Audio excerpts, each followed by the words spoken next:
이 책은 어떤 성격의 책이고 앞으로 어떤 방향으로 내용이 전개될 것인가 라는 것을 대략 보여주고 있는, 그래서 이걸 보면서 이게 뭘까 하고 호기심을 불러일으킬 만한 내용이 1절부터 8절까지 나와 있는 내용입니다. 계시록은 그리스도 중심으로 해석하는 책이어야 합니다.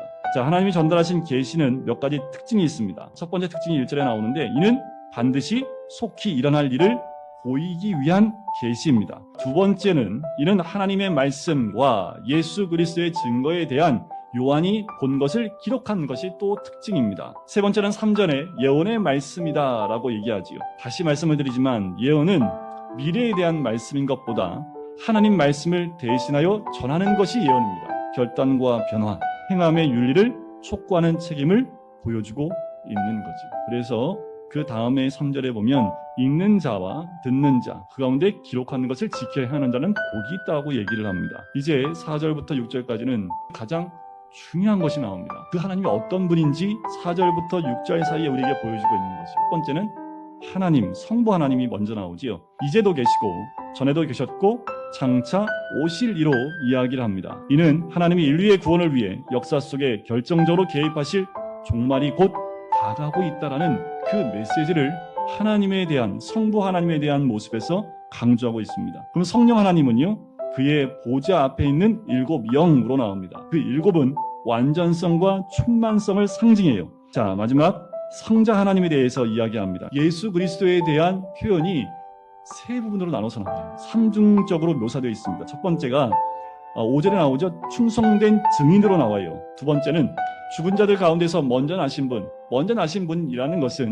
부활의 첫 열매 되심을 표현하고 있는 거지요. 마지막 세 번째는 땅의 임금들의 머리, 그 머리라는 것은 통치자, 군주, 임금을 의미합니다. 우리 예수 그리스도의 이미지는 이 땅의 모든 것을 주관하시고 주권을 갖고 계실 뿐만 아니라 사망과 음부의 열쇠를 가지고 계신 왕노릇 하시는 분이라는 거예요.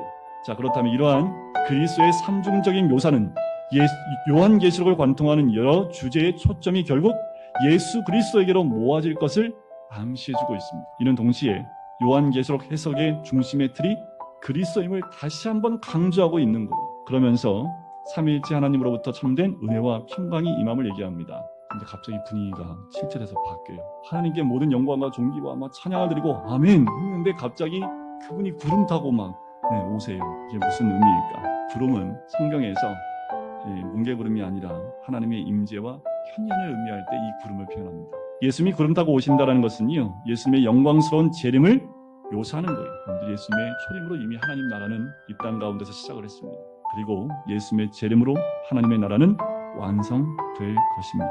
그런데 재림하실 때 세상에는 어떤 일이 일어나는 걸까? 바로 모든 사람들이 본다고 7절에 얘기를 하지요. 특징적인 것은 그 찌른 자들도 볼 것이요 라고 이야기를 합니다. 모든 믿지 않는 사람들도 볼 수 있게끔 주님이 오신다는 거예요. 그럼 모든 족속이 그로 말미암아 애곡한다라는 거지요. 이 애곡은 믿지 않는 사람들이 심판 앞에서 흘리는 눈물이 아니라 불신자들의 눈물이기보다는 선택받은 하나님 백성이 흘리는 회개의 눈물의 해석이 더 좋은 거지. 심판의 통곡이 아니라 회개의 통곡이라는 말씀이에요. 근데 우리의 삶이 이제 계시록처럼 주님의 오심을 준비하는 서론의 삶이 되었으면 좋겠습니다.